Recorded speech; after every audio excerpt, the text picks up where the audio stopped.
lectura bíblica para el estudio de esta noche la encontramos en primera carta del apóstol Pablo a los Corintios, capítulo 5, los versículos que van del 1 hasta el 13. Así dice la palabra del Señor. De cierto se oye que hay entre vosotros fornicación, y tal fornicación cual ni aun se nombra entre los gentiles, tanto que alguno tiene la mujer de su padre. Y vosotros estáis envanecidos. ¿No debierais más bien haberos lamentado para que fuese quitado de en medio de vosotros el que cometió tal acción? Ciertamente yo, como ausente en cuerpo, pero presente en espíritu, ya como presente he juzgado al que tal cosa ha hecho. En el nombre de nuestro Señor Jesucristo, reunidos vosotros y mi espíritu, con el poder de nuestro Señor Jesucristo, el tal sea entregado a Satanás para destrucción de la carne, a fin de que el espíritu sea salvo en el día del Señor Jesús. No es buena vuestra jactancia. ¿No sabéis que un poco de levadura leuda toda la masa? Limpiaos, pues, de la vieja levadura, para que seáis nueva masa, sin levadura, como sois. Porque nuestra Pascua, que es Cristo, ya fue sacrificada por nosotros. Así que celebremos la fiesta, no con la vieja levadura, ni con la levadura de malicia y de maldad, sino con panes sin levadura, de sinceridad y de verdad.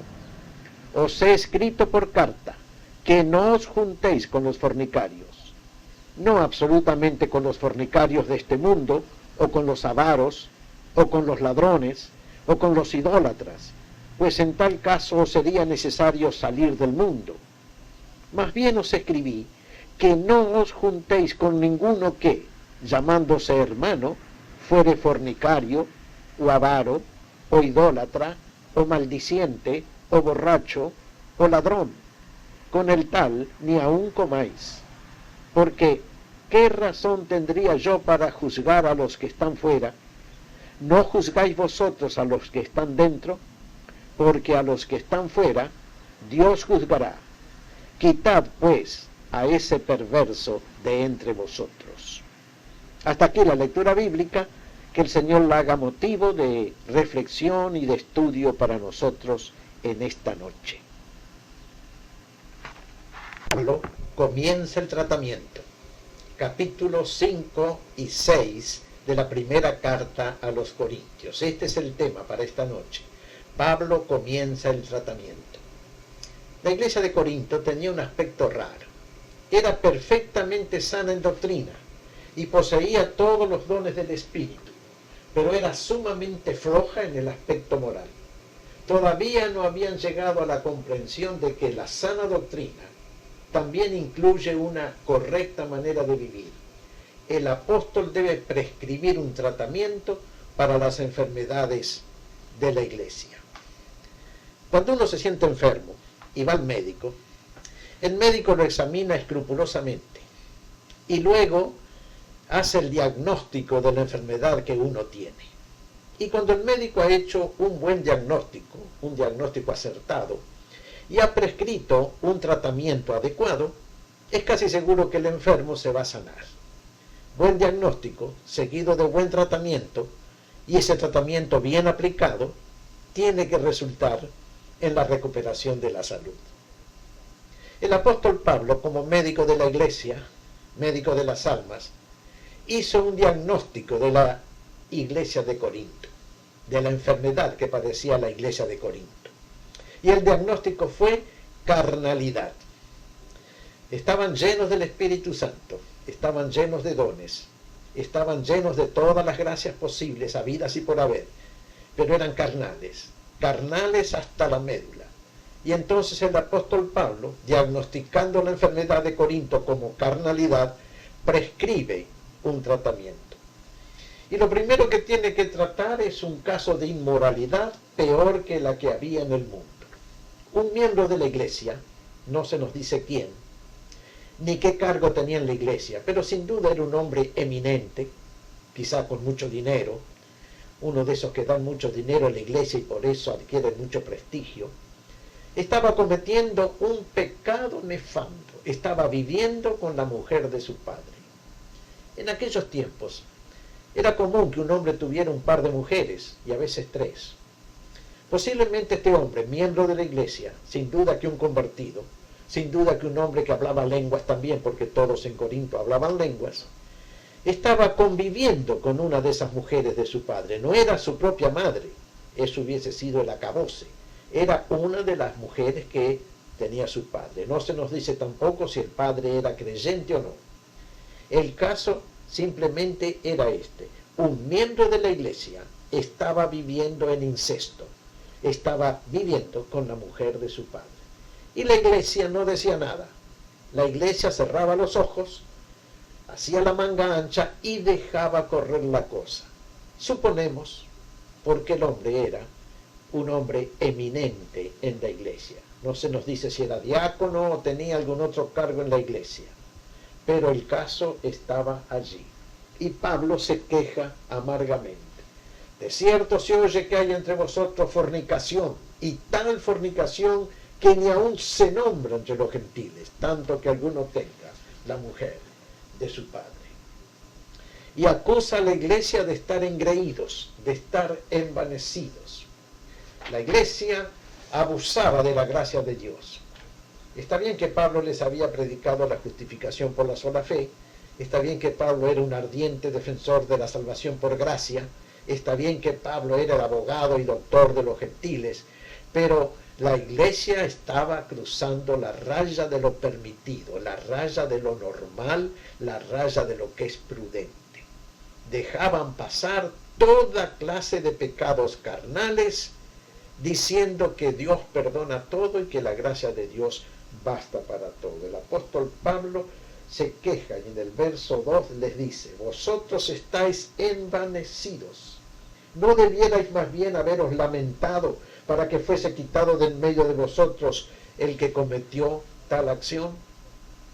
Cuando uno está enfermo y va al médico, y el médico le encuentra algún órgano totalmente echado a perder, sea un riñón, sea el apéndice, sea la vesícula biliar o cualquier otro órgano, si el médico no puede curar ese órgano con medicinas, entonces recomienda la cirugía. Y la cirugía termina con la enfermedad.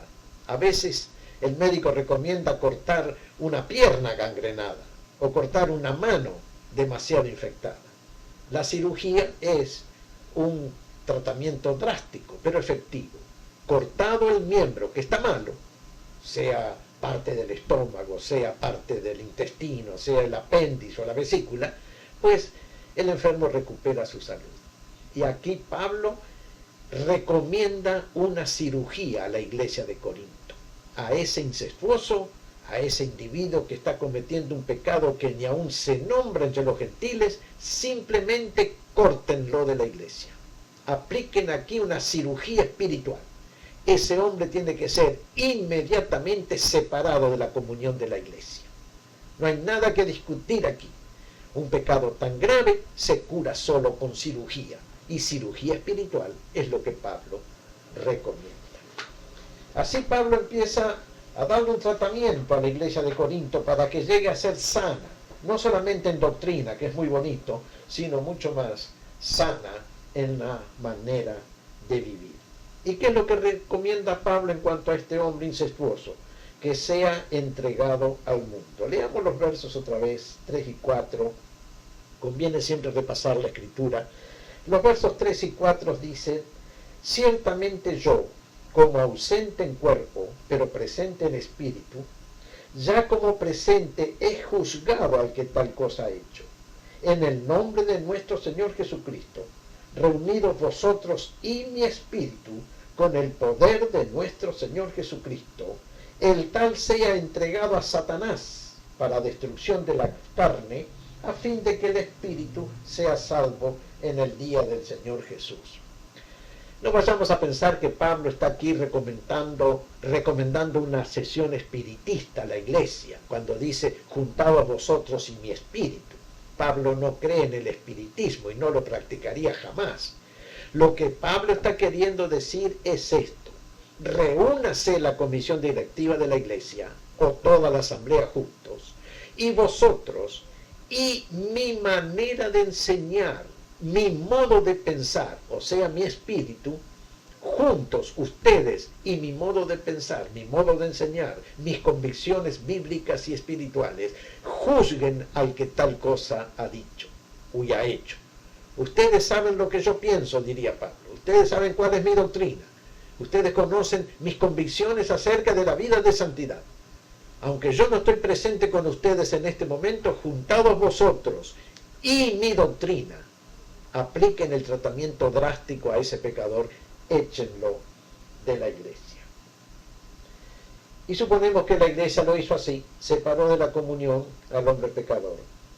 Pero aquí tenemos, en el versículo 5, otra vez, la convicción de la eterna seguridad de los salvados. El apóstol Pablo cree que la salvación, una vez que se recibe, ya no se pierde. Lo que Dios da, genuina y auténticamente, ya no lo quita. Así dice el verso 5. El tal hombre sea entregado a Satanás para muerte de la carne, para que el espíritu sea salvo en el día del Señor Jesús. Este versículo es un poco extraño, lleva alguna confusión, pero si pensamos un poco no hay tal confusión. El apóstol Pablo ha enseñado por todas partes que la salvación que Cristo ofrece es una salvación eterna, perfecta, gratuita, que no se perderá jamás mientras el hombre mantenga la fe.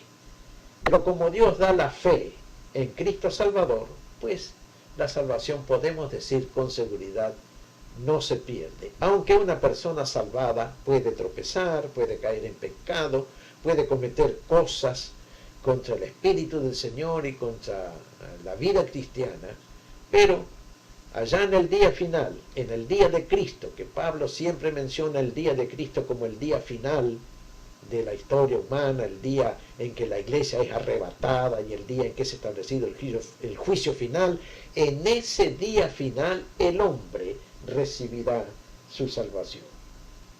Dicen también los que conocen los idiomas originales que esta frase, el tal sea entregado a Satanás, podría traducirse como denle a comer de su propia salsa, como si fuera un proverbio de aquella época que usaba la gente.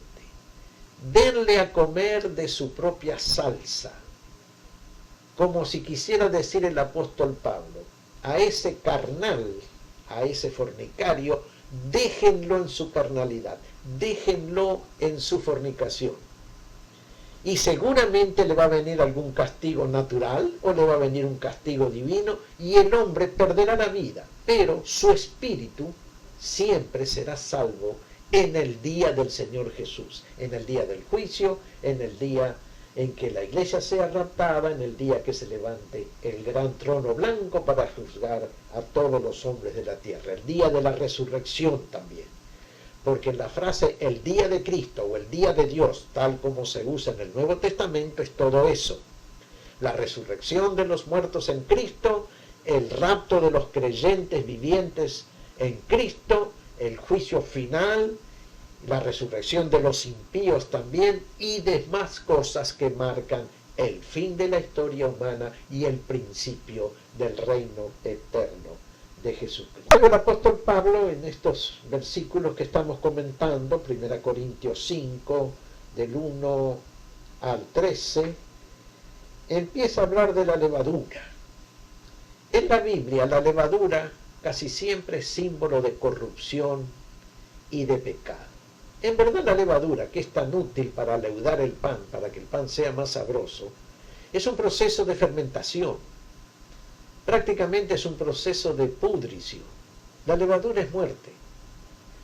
Si uno deja leudar el pan hasta el punto correcto y cocina el pan, pues el pan sale muy sabroso.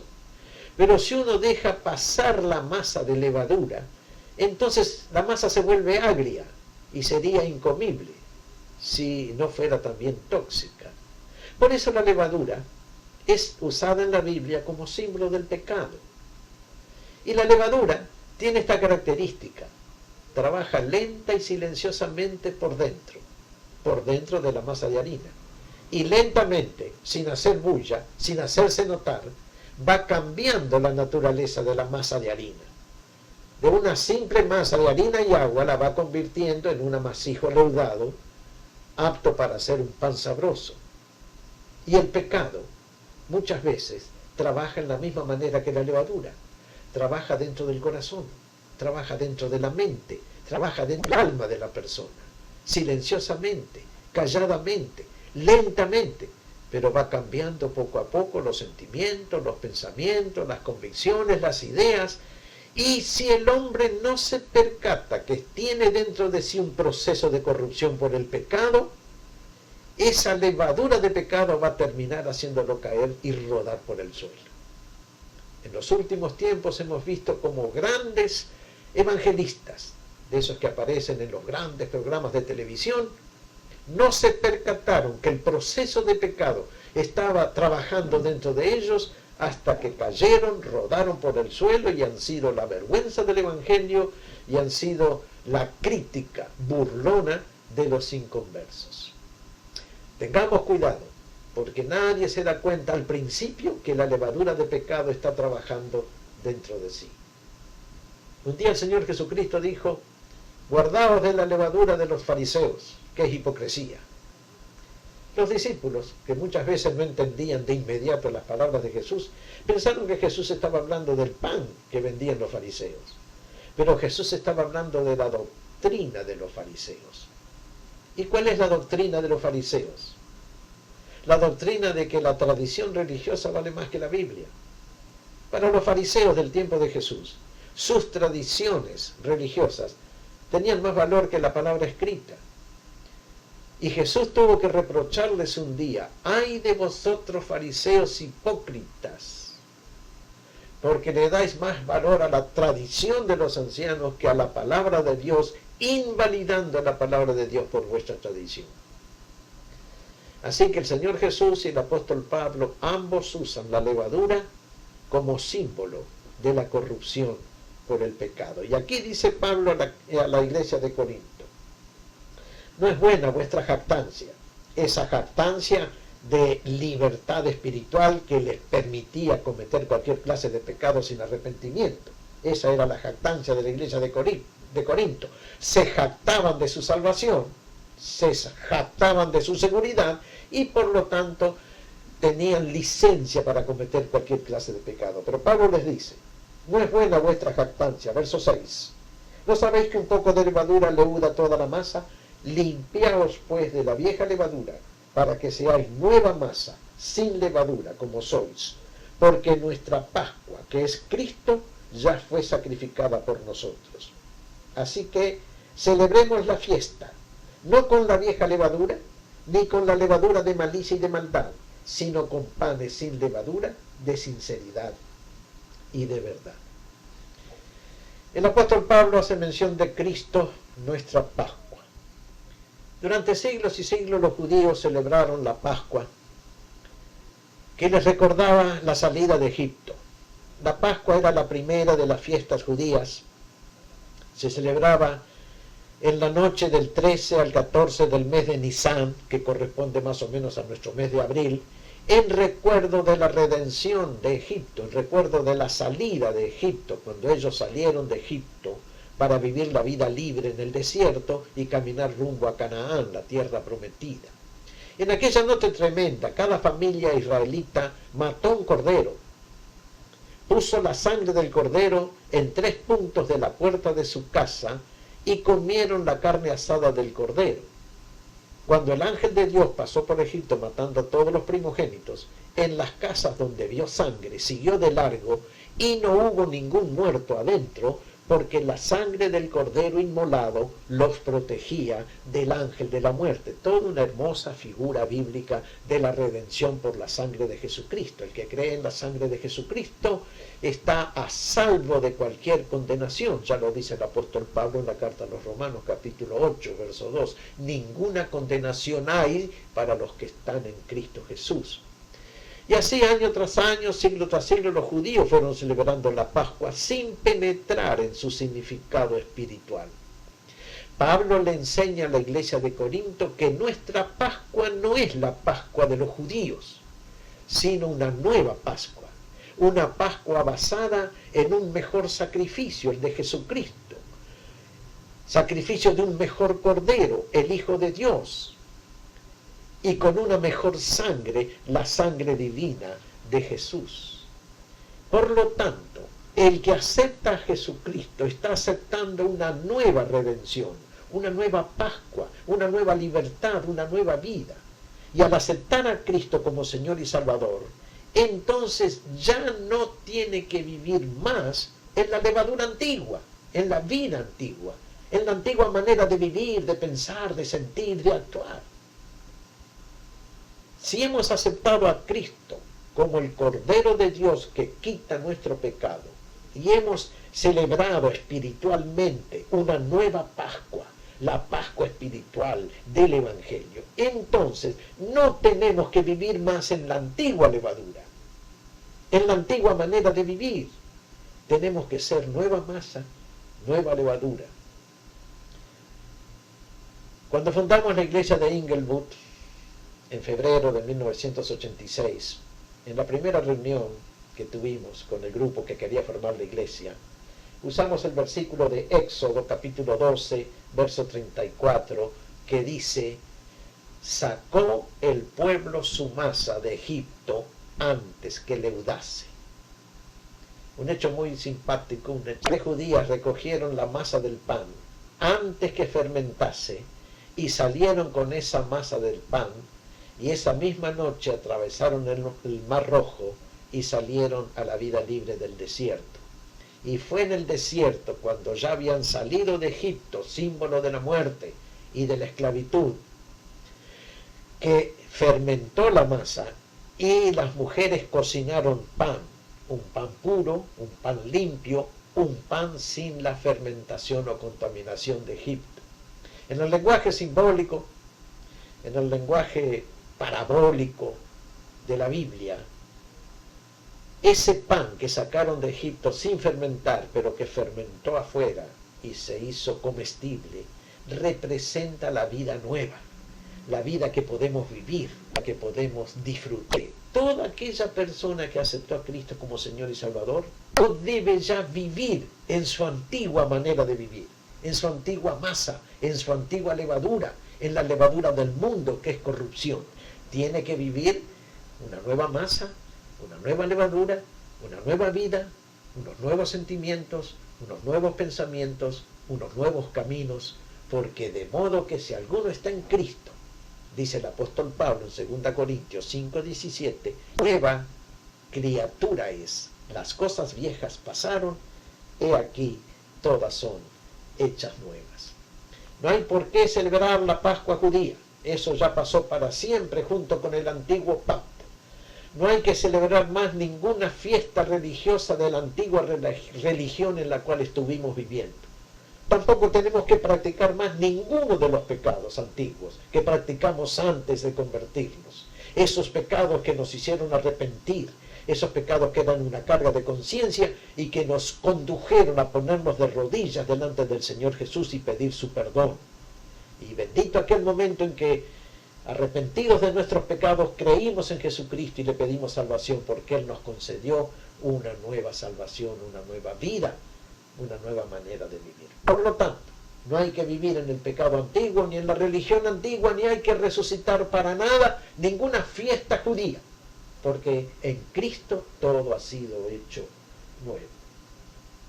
Luego el apóstol Pablo, por supuesto, habla de las personas con las cuales no hay que juntarse.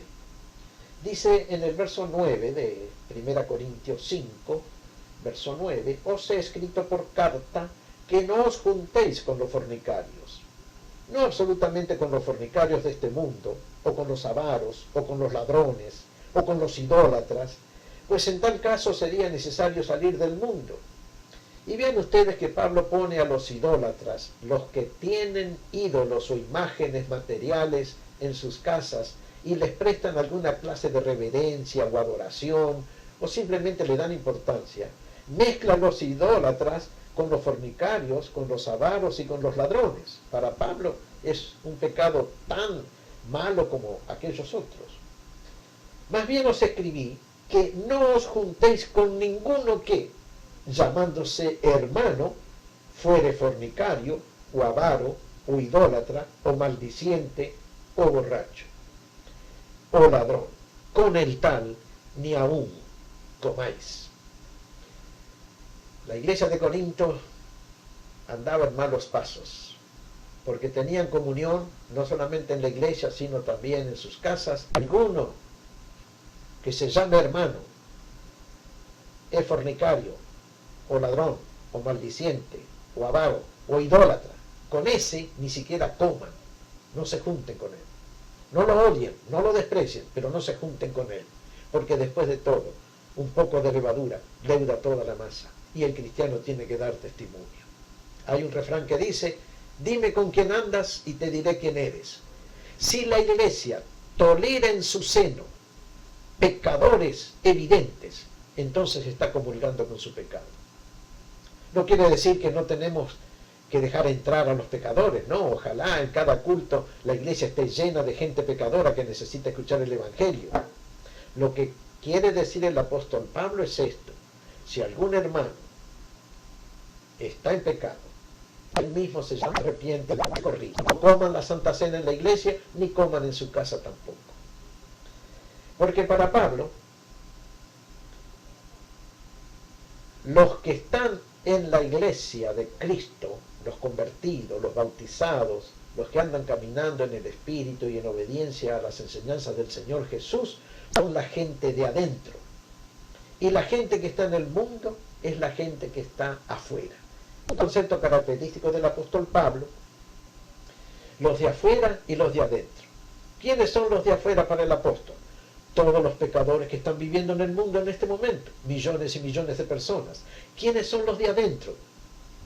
Los que se han convertido a Cristo, los que lo han recibido como Señor y Salvador y andan caminando dentro del redil de Cristo, dentro del rebaño de Cristo, dentro de la iglesia.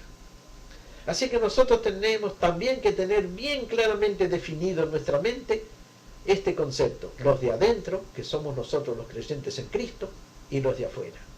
Los de adentro somos los creyentes en Jesucristo, los miembros de la iglesia, los ciudadanos del reino de Dios, los herederos de la ciudad celestial, la Nueva Jerusalén. Los de afuera son todos los que en este momento están fuera de la iglesia, en las distintas religiones, en las distintas ideologías, y están viviendo no dirigidos y gobernados por el Señor Jesucristo, sino dirigidos y gobernados por Satanás el diablo.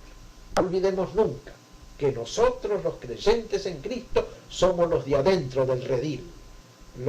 Las demás gentes del mundo son los que están afuera. Entonces termina diciendo el apóstol Pablo que Dios juzga a los que están fuera, pero a los que están dentro debe juzgarlos la iglesia.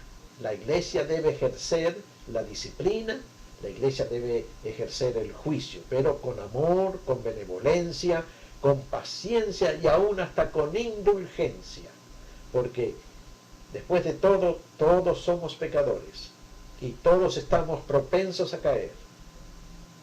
Tenemos que ejercer el juicio y ejercer la disciplina en la iglesia, pero con amor. Es bastante difícil ejercer disciplina con amor, pero si nuestro corazón está lleno de amor a Cristo y lleno de amor a nuestros hermanos, aún aquellos hermanos que han caído, no. La iglesia era un recinto sagrado y cerrado, que nada tenía que ver con el mundo. Las cosas internas de la iglesia tenemos que tratarlas entre nosotros con sabiduría espiritual y también con cierta firmeza doctrinal. La gente del mundo las juzgará Dios. Así que Pablo empieza el tratamiento de la enfermedad de la iglesia de Corinto, que era carnalidad, recomendando en primer lugar una cirugía: quitad a ese malo de entre vosotros. En segundo lugar, Pablo recomienda limpiar la vieja levadura, quitar todo resabio de la vida antigua de los miembros de la iglesia. Nada de la borrachera de antes, nada de la fornicación de antes, nada de la drogadicción de antes, nada de los bailes, nada de las cosas carnales que antes hacíamos y que al final fueron nuestra propia condenación. Estando en Cristo, seamos una nueva masa, una nueva levadura, una nueva persona. Por último, Pablo recomienda que no nos juntemos con hermanos que obstinadamente se empeñan en vivir en el pecado. Si un hermano es amonestado por sus hermanos vez tras vez y no se arrepiente, y no se arrepiente, y no se arrepiente, y no cambia de vida, a la larga la iglesia tiene que tomar una medida contra él, y esa medida es separarlo de la comunión. Y aún negarle la amistad, y aún el saludo, a ver si con eso ese hermano descarriado vuelve a ponerse en el buen camino con Cristo. Y no olvidemos que todos nosotros podemos resbalar y caer. Por lo tanto, debemos velar y orar los unos por los otros para que todos caminemos dentro del redil de Cristo y caminando de la mejor manera con Él. Hasta aquí la clase, que el Señor la haga motivo de bendición y de inspiración.